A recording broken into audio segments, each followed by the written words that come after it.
Movie की start में हम एक लड़की को देखते हैं जिसका नाम डार्बी होता है, जो एक ड्रग एडिक्ट होती है। इसी वजह से वो अपने इलाज के लिए एक रिहाब सेंटर में थी और वो अपने ग्रुप के बाकी मेंबर से बातें कर रही होती है। लेकिन तभी उसके पास एक आदमी की कॉल आती है जो कि असल में एक ऑफिसर था। यहाँ वो ऑफिसर डार्बी को बताता है कि आपकी मदर काफी बीमार है और इसीलिए आज रात उनका ऑपरेशन है। साथ ही साथ वो ऑफिसर डार्बी को ये भी कहता है कि तुम इस बारे में अपनी बहन को भी बता दो। लेकिन हॉस्पिटल के डॉक्टर्स डार्बी को बात करने नहीं दे रहे थे क्योंकि वो एक एडिक्ट है, इसीलिए सबको लग रहा था कि वो बस झूठ बोल रही है। इसीलिए रात के टाइम डार्बी एक लड़की के मोबाइल से अपनी बहन को कॉल करती है, जिस पर डार्बी की बहन उसे कहती है आई एम सो सॉरी, मैं काफी बिजी हूँ इसीलिए मैं तो नहीं आ सकती। लेकिन फिर रात को जब सारे लोग सो रहे होते हैं तो डार्बी अकेली ही उस हॉस्पिटल से भाग जाती है। लेकिन जाते जाते वो एक गाड़ी भी चुरा लेती है। फिर ड्राइव करते करते डार्बी एक शहर में पहुँचती है, जहाँ पहुँचकर वो उसी ड्रग को देखती है जो वो लेती थी। जहाँ एक फ्लैशबैक से उसे पता चलता है कि एक बार उसने ओवरडोज ले ली थी। लेकिन तभी एक पुलिस ऑफिसर उसके पास आता है और उससे पूछता है कि आप कहाँ जा रही हैं? आप आगे नहीं जा सकती क्योंकि तूफान की वजह से ये रोड ब्लॉक है, इसलिए मैं आपको आगे जाने नहीं दे सकता। और यहाँ करीब में ही एक लोकल विजिटर सेंटर है जहाँ जाकर आप रात गुजार सकती हैं। इसीलिए अब रात गुजारने के लिए डार्बी उस विजिटर सेंटर चली जाती है, जहाँ पर उसकी मुलाकात कुछ लोगों से होती है,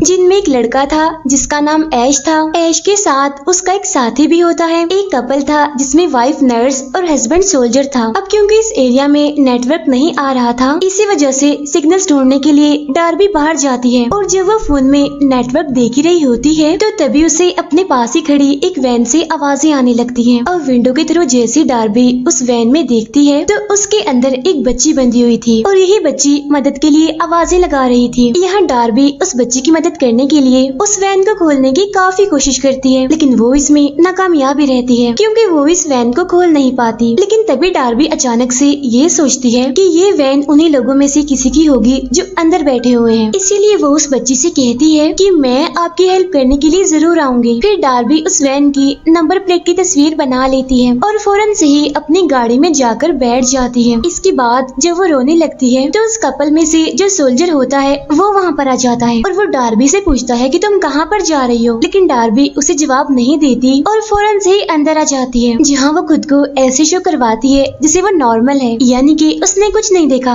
उसे कुछ नहीं पता। अब यहाँ पर वो सोल्जर सबसे कहता है कि चलो आओ कार्ड्स गेम खेलते हैं। इसीलिए सभी लोग उसकी बात मानकर कार्ड्स खेलने लगते हैं। अब इस दौरान डार्बी को उन सब के बारे में सब कुछ पता चल जाता है कि आखिर कौन क्या है, कौन नर्स है और कौन सोल्जर है और कौन किडनैपर है। यहाँ पर डार्बी उन सबसे नॉर्मल क्वेश्चंस करने लगती है, जैसे कि वो सब लोग कहाँ पर जा रहे हैं या फिर वो कहाँ से आ रहे हैं। अब यहाँ पर डार्बी उनसे ये सवाल इसीलिए कर रही थी ताकि वो इनके बीच किडनैपर का पता लगवा सके कि आखिर उस बच्ची को किसने किडनैप करके वैन में बांधा हुआ है। फिर जब कार्ड्स गेम का एंड आता है तो डार्बी को ये बात पता चल जाती है कि आखिर किडनैपर कौन है। असल में वो किडनैपर ऐश का साथी होता है। ऐश वही लड़का था जो कि यहाँ पर आया था अपने साथी यानी कि इस किडनैपर को लेकर। जैसे डार्बी को ये बात पता चलती है कि आखिर किडनैपर कौन है तो वो एकदम से घबरा जाती है और वॉशरूम में जाकर पुलिस को कॉल और मैसेज करने की कोशिश करती है, लेकिन फोन में नेटवर्क ना होने की वजह से वो कॉल नहीं कर पाती। इसके बाद वो वॉशरूम के होल के जरिए बाहर आ जाती है और किसी तरह वो वैन का लॉक तोड़ देती है और उस बच्ची के पास जाकर उसे छुड़वाने की कोशिश करने लगती है। लेकिन तभी ऐश का साथी यानी कि वो किडनैपर वहाँ पर आ जाता है,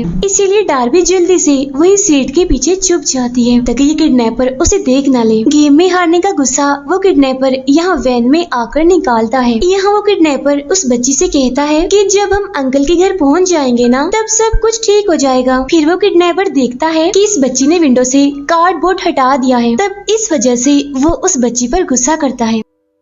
इसके बाद वो उस बच्ची से कहता है कि मैं तुम्हारे लिए कुछ खाने को लेने जा रहा हूँ, जाहिर है तुम्हें भूख लगी होगी। ये कहने के बाद वो वहाँ से चला जाता है। लेकिन जैसे ही वो वहाँ से जाता है तो डार्बी फौरन से बाहर आती है और उस बच्ची को आजाद करने की कोशिश करने लगती है, लेकिन वो उसे आजाद करने में भी कामयाब नहीं हो पाती। इसीलिए वो दोबारा से उस बच्ची से कहती है कि मैं तुमसे वादा करती हूँ, मैं तुम्हारे लिए मदद लेकर वापस जरूर आऊंगी। इतना कहने के बाद वो वापस से वॉशरूम में चली जाती है। उधर वो किडनैपर खाने का पैकेट अपनी पॉकेट में रख कर बाहर वैन की तरफ जा रहा होता है ताकि वो उस बच्ची को ये खाना खिला सके। तब ये देखकर वो सोल्जर उसे पूछता है कि इस टाइम तुम कहाँ पर जा रहे हो। तब ये सुनकर वो किडनैपर कहता है वो असल में मेरा मोबाइल वैन में ही रह गया है, इसीलिए मैं अपना मोबाइल ही लेने जा रहा हूँ। फिर वो किडनैपर वैन के पास जाता है, लेकिन जब वो वैन का लॉक खोल रहा होता है तो अचानक से उसकी चाबी नीचे गिर जाती है और अब जैसे ही वो उस चाबी को उठाने के लिए नीचे झुकता है तो तभी उसकी नजर पैरों के निशानों पर पड़ती है और पैरों के ये निशान विजिटर सेंटर से ही आ रहे थे, यानी जहाँ पर ये सारे रह रहे थे। उधर हम देखते हैं ऐश को, यानी कि किडनैपर के साथी को, जो कि वॉशरूम जाता है, लेकिन तभी उसे वहाँ पर डार्बी की आवाज आती है। लेकिन जब वो डार्बी को आवाज लगाता है कि डार्बी क्या अंदर तुम हो, तो डार्बी फौरन से दरवाजा खोल लेती है और उसे अंदर ले आती है। इसी दौरान वहाँ पर ऐश का वो साथी यानी कि किडनैपर भी आ जाता है और जब वो डार्बी और ऐश को एक साथ देखता है तो वो वहाँ से चला जाता है।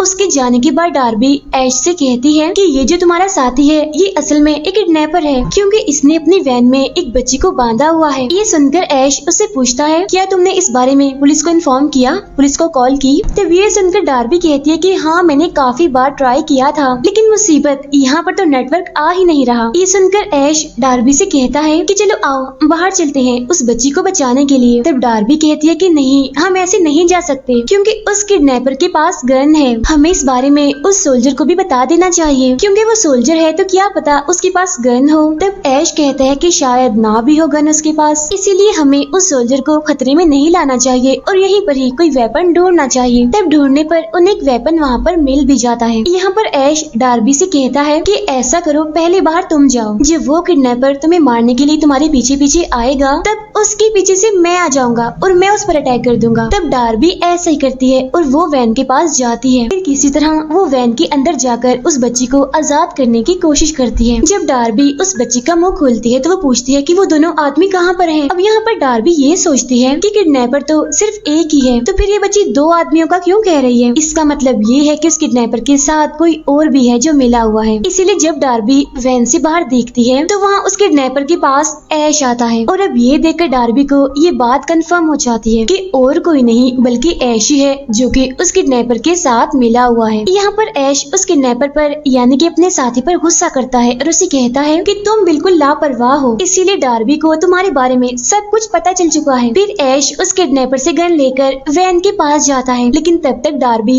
वैन से भाग चुकी होती है। तब ऐश उसका पीछा करते हुए सेंटर में जाता है। सेंटर में जाने के बाद वो सीधा जाता है वॉशरूम में और डार्बी उसे वहाँ पर मिल जाती है। फिर हम उस किडनैपर को देखते हैं, वो भी सेंटर के अंदर आ चुका होता है। यहाँ पर वो सोल्जर अपनी वाइफ यानी कि उस नर्स को कहता है कि मुझे ये ऐश का साथी बिल्कुल भी पसंद नहीं है, मुझे बहुत बुरा लगता है, मुझे लगता है कि उसमें कोई गड़बड़ जरूर है। इसके बाद वो सोल्जर उससे पूछता है कि डार्बी कहाँ पर है। तब ये सुनकर वो किडनैपर कहता है कि मुझे क्या पता, मैं नहीं जानता वो कहाँ है। और तब यहाँ सोल्जर और उसकी वाइफ नर्स डार्बी को ढूंढने का फैसला करते हैं। इसीलिए वो सोल्जर बाहर जाता है और उस वैन को खोलने की कोशिश करता है, लेकिन इससे भी वो वैन नहीं खुलती। ऐश गन दिखाकर डार्बी को धमकी देता है कि अगर तुमने किसी को भी कुछ भी बताया तो मैं तुम्हें और उस बच्ची को शूट करके मार दूंगा, और हमने तो बस पैसों की वजह से उस बच्ची को किडनैप करके अपने पास रखा हुआ है, हम उसे कोई नुकसान नहीं पहुंचाएंगे। असल में हमें पैसों की बहुत जरूरत है और उस बच्ची के फादर के पास बहुत पैसा है, और जैसे ही उस बच्ची के फादर हमें पैसे देंगे तो हम इस बच्ची को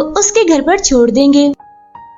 फिर ऐश डार्बी के मोबाइल में उसकी बहन के मैसेज देखता है, जिससे उसे पता चल जाता है कि असल में डार्बी ड्रग एडिक्ट है। यहाँ ऐश डार्बी से उसके फादर के बारे में पूछता है, जिस पर डार्बी कहती है कि मेरे फादर अब इस दुनिया में नहीं है क्योंकि उन्होंने सुसाइड कर ली थी। और सुनो ऐश, तुम बातों को घुमाओ नहीं, ध्यान से मेरी बात सुनो, वो बच्ची काफी बीमार है, उसे दवाई की जरूरत है। तब ये सुनकर ऐश कहता है, लेकिन डार्बी हम उसे ज्यादा मेडिसिन नहीं दे सकते क्योंकि उसे एक ऐसी बीमारी है जिसमें कि अगर उसे बहुत ज्यादा स्ट्रेस हुआ और उसे मेडिसिन दी गई तो उसे ओवरडोज हो जाएगा। यहाँ पर ऐश दोबारा से डार्बी को मारने की धमकी देता है और तभी यहाँ पर अचानक से वही नर्स आ जाती है, यानी कि उस सोल्जर की वाइफ। नर्स को देखकर ऐश ऐसे रिएक्ट करता है जैसे वो और डार्बी एक दूसरे को पसंद करते हैं। इसके बाद ऐश वहाँ से चला जाता है, जहाँ बाद में नर्स डार्बी से पूछती है, डार्बी आर यू ओके, क्या तुम ठीक हो। तभी सुनकर डार्बी कहती है कि जी जी मैं बिल्कुल ठीक हूँ। अब बाद में ये दोनों बाहर आ जाते हैं जहाँ पर सारे लोग बैठे हुए थे। यहाँ पर ऐश डार्बी से कहता है, आओ डार्बी डार्बी तुम भी बैठो ना हमारे साथ। यहाँ पर वो सोल्जर भी डार्बी से उसके फादर के बारे में पूछता है, जिस पर डार्बी बताती है कि मेरे फादर असल में एक शूटर थे। लेकिन तभी यहाँ पर ऐश सबके सामने डार्बी के फादर की सुसाइड वाली बात बता देता है। इसी दौरान डार्बी का ध्यान बाहर जाता है और वो देखती है कि वो बच्ची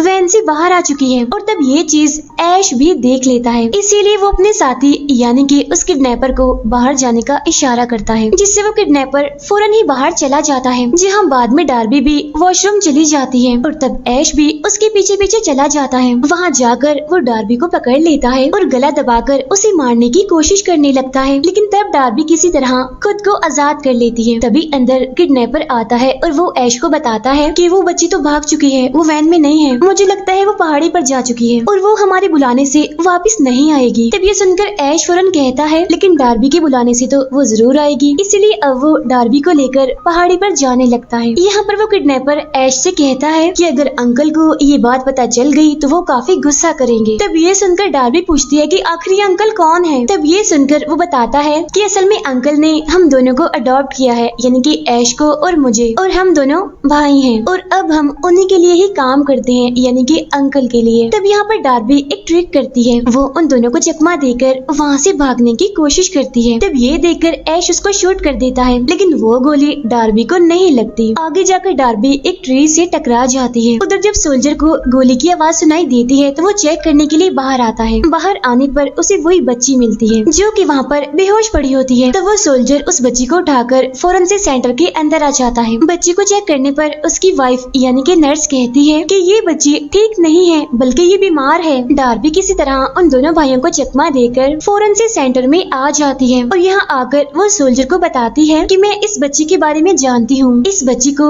ऐश और उसके साथी जो कि किडनैपर था उसने किडनैप किया था। वो दोनों काफी खतरनाक है, वो भाई है और उनके पास गन भी है। तब इतनी ही देर में ऐश और वो किडनैपर भी सेंटर में आ जाते हैं और जैसे सोल्जर उन दोनों को देखता है तो वो फौरन से दरवाजे को बंद कर लेता है और वहाँ पर कर्टन्स भी डाल देता है। जब ऐश और वो किडनैपर अंदर आने की कोशिश करते हैं तो सोल्जर उनसे कहता है कि मैं जानता हूँ कि तुम खतरनाक हो, तुम्हारे पास गन है। तब ये सुनकर ऐश उससे कहता है कि देखो मेरी बात सुनो, वो बच्ची बीमार है, अगर उसे ठीक टाइम पर दवाई ना मिली तो वो मर सकती है और उसकी दवाई हमारे पास है, इसीलिए तुम वो मेडिसिन ले लो और उस बच्ची को खिला दो ताकि उसकी जान बच सके। यहाँ वो नर्स सोल्जर से कहती है कि हमें उनकी बात मान लेनी चाहिए, लेकिन डार्बी और वो सोल्जर उसकी बात नहीं मानते। यहाँ पर डार्बी उन दोनों भाइयों से कहती है कि तुम दोनों यहाँ से भाग नहीं सकते क्योंकि तुम्हारी चाबी तो मेरे पास है। यहाँ पर वो सोल्जर ऐश से कहता है कि तुम ऐसा करो कि दवाई हमें दे दो, तब बदले में हम तुम्हें वैन की चाबियाँ दे देंगे। तभी ऐश और उस किडनैपर को ये रियलाइज होता है कि सच में वैन की चाबियाँ उनके पास नहीं है, इसीलिए वो फौरन से वैन के पास जाते हैं और वहाँ से पेट्रोल लेकर आते हैं। वो उस पेट्रोल को सेंटर के बाहर छिड़कने लगते हैं।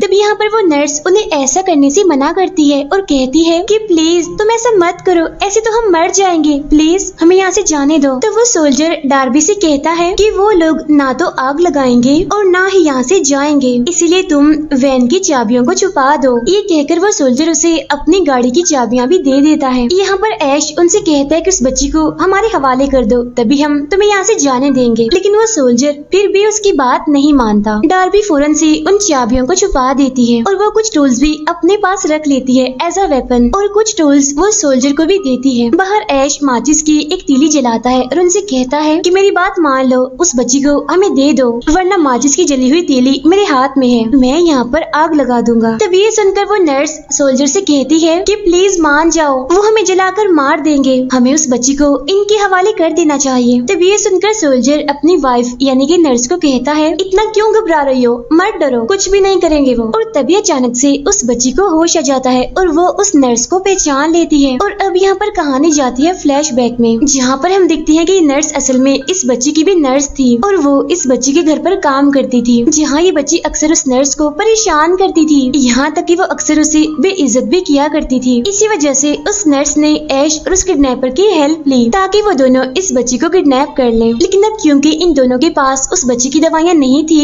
इसीलिए वो फौरन से इस नर्स को कॉल करते हैं और मेडिसिन लाने के लिए कहते हैं। वो ये भी कहते हैं कि अगर तुम दवाइयाँ ना लाई तो तुम्हें हम कोई भी हिस्सा नहीं देंगे। और इसी वजह से वो इतने तूफान में अपने हस्बैंड यानी कि उस सोल्जर को लेकर यहाँ पर आई थी ताकि वो उन दोनों को उस बच्चे की मेडिसिन दे सके। अब यहाँ पर उन लोगों को सारी सच्चाई पता चल चुकी थी, इसीलिए वो नर्स ऐश को बता देती है कि मेरे हस्बैंड यानी कि उस सोल्जर के पास कोई भी गन नहीं है, वो झूठ बोल रहा है। इसके बाद वो नर्स डार्बी की आंखों में पेपर स्प्रे डाल देती है। तब ये देखकर सोल्जर उससे पूछता है कि आखिर तुम ऐसा क्यों कर रही हो, जिस पर नर्स कहती है क्योंकि हमारी सारी सेविंग्स खत्म हो चुकी है, इसी वजह से सरवाइव करने के लिए हमारे पास कोई भी पैसे नहीं है। तब ये सुनकर वो सोल्जर कहता है कि अगर ऐसी बात थी तो तुम मुझे कहती ना, मैं तुम्हें पैसे देता, सब कुछ ठीक कर देता। तब इसी बीच ऐश और वो किडनैपर घर के अंदर आ जाते हैं, जहाँ वो नर्स उस बच्ची को फौरन से इंजेक्शन लगा देती है, जिससे उस बच्ची की तबीयत फौरन से ठीक हो जाती है। फिर वो नर्स उस सोल्जर से कहती है कि देखो मेरी बात सुनो, तुम फिक्र मत करो, इस बच्ची को कुछ भी नहीं होगा और ये सही सलामत अपने घर चली जाएगी। तब ये सुनकर डार्बी कहती है कि मुझे नहीं लगता कि बच्ची सही सलामत अपने घर जा पाएगी। मुझे इन दोनों भाइयों पर यकीन नहीं है कि ये इस बच्ची को इसके घर पर छोड़ेंगे, क्योंकि ये दोनों भाई स्मगलर्स हैं जो लोगों को स्मगल करने का काम करते हैं। तब ये सुनकर वो नर्स काफी हैरान हो जाती है और फौरन से वो ऐश को कहती है कि तुम ऐसा करो कि इस बच्ची की फादर से बात करो, वो तुम्हें डबल की बजाय ट्रिपल पैसे देंगे। लेकिन अब क्योंकि सब कुछ डिसाइडेड होता है, इसलिए ऐश को ये क्लियर होता है कि उस बच्ची को कहाँ पर लेकर जाना है, तो इसीलिए वो उन लोगों से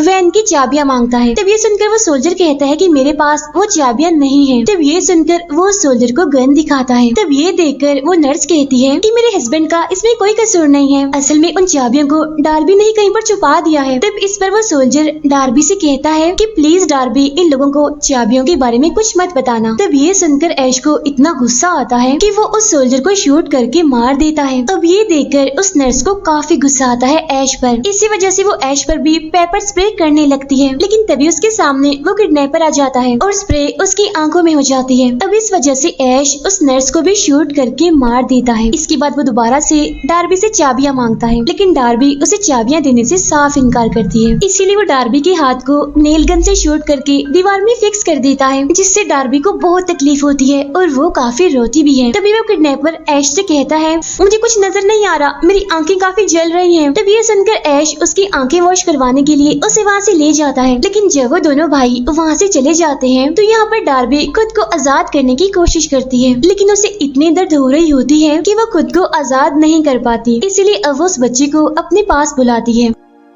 वो उस बच्ची से उस हैमर को मांगती है जो कि साइड पर पड़ा होता है, और अब जैसे वो बच्ची उसे हैमर देती है तो उसी टाइम ऐश और वो किडनैपर भी वहाँ पर आ जाते हैं। इसीलिए डार्बी फौरन से उस हैमर को छुपा लेती है। तभी यहाँ पर डार्बी के मोबाइल में मैसेज आता है कि उसकी मदर की मौत हो चुकी है, और अब ये मैसेज ऐश डार्बी को दिखाता है। लेकिन तभी यहाँ पर ऐश को ये बात पता चलती है कि जो मैसेज डार्बी ने पुलिस को सेंड किए थे वो मैसेजेस नेटवर्क आने की वजह से पुलिस को डिलीवर हो चुके हैं। और अब ये देखकर वो किडनैपर डरता भी है और काफी घबरा भी जाता है। यहाँ पर ऐश दोबारा से डार्बी से चाबियां मांगता है, लेकिन अभी भी डार्बी उसे चाबियां नहीं देती। तो इस बार वो डार्बी को ये धमकी देता है कि मैं इस बच्ची का हाथ नेल गन से शूट कर दूंगा। तब इस वजह से वो बच्ची काफी डर जाती है और रोने लगती है। तो वो किडनैपर भी ऐश को ऐसा करने से मना करता है, लेकिन वो अपने साथी की भी एक नहीं सुनता। तो अब यहाँ पर डार्बी उसे बता ही देती है कि आखिर उसने चाबियां कहाँ पर छुपाई हैं। अब ऐश कीज लेने के लिए जाने लगता है, लेकिन वो अपने साथी यानी कि उस किडनैपर को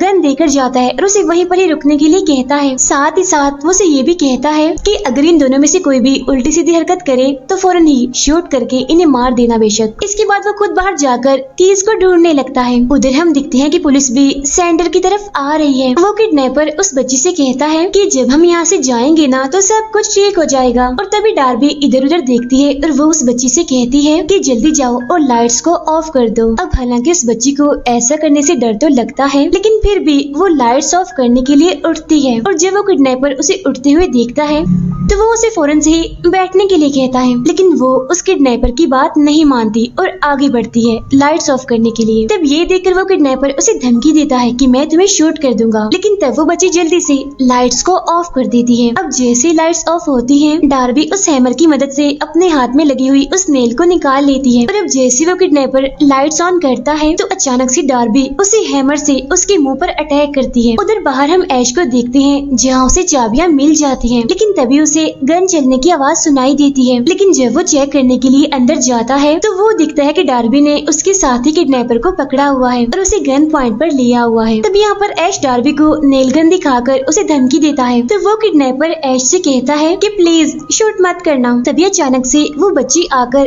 ऐश के हाथ पर मारती है, जिससे गलती से एक नेल उस किडनैपर के फोरहेड पर लग जाती है, जिससे वो किडनैपर काफी घबरा जाता है। तभी ऐश उसके पास जाता है और कहता है कि घबराओ नहीं, तुम्हें कुछ नहीं होगा। तब इसी बीच डार्बी उस बच्ची को लेकर वहाँ से भाग जाती है और फौरन से जाकर गाड़ी में बैठती है। उधर ऐश भी उस किडनैपर को लेकर बाहर आ रहा था, लेकिन तभी अचानक से उस किडनैपर का पाँव स्लिप होने की वजह से वो नीचे गिर जाता है, जिससे वो नेल उसके फोरहेड में घुस जाती है काफी अंदर तक, और इसीलिए मौके पर ही उसकी मौत हो जाती है। अब ये देखकर ऐश को दुख भी होता है और काफी गुस्सा भी आता है, इसीलिए वो फौरन से बाहर जाता है और नेल गन से मारकर डार्बी की गाड़ी का टायर पंक्चर कर देता है, जिससे गाड़ी कंट्रोल से बाहर हो जाती है और वो क्रैश हो जाती है। फिर जब ऐश नेल गन लेकर डार्बी को मारने के लिए जाता है तो तभी अचानक से वहाँ पर पुलिस भी आ जाती है, और जब पुलिस ऐश को देखती है तो वो उसे सरेंडर करने के लिए कहती है, और तभी यहाँ पर डार्बी आहिस्ता से बाहर आती है और वो ऐश को शूट कर देती है। तब ये देखकर पुलिस को ये लगता है कि असल में डार्बी एक क्रिमिनल है,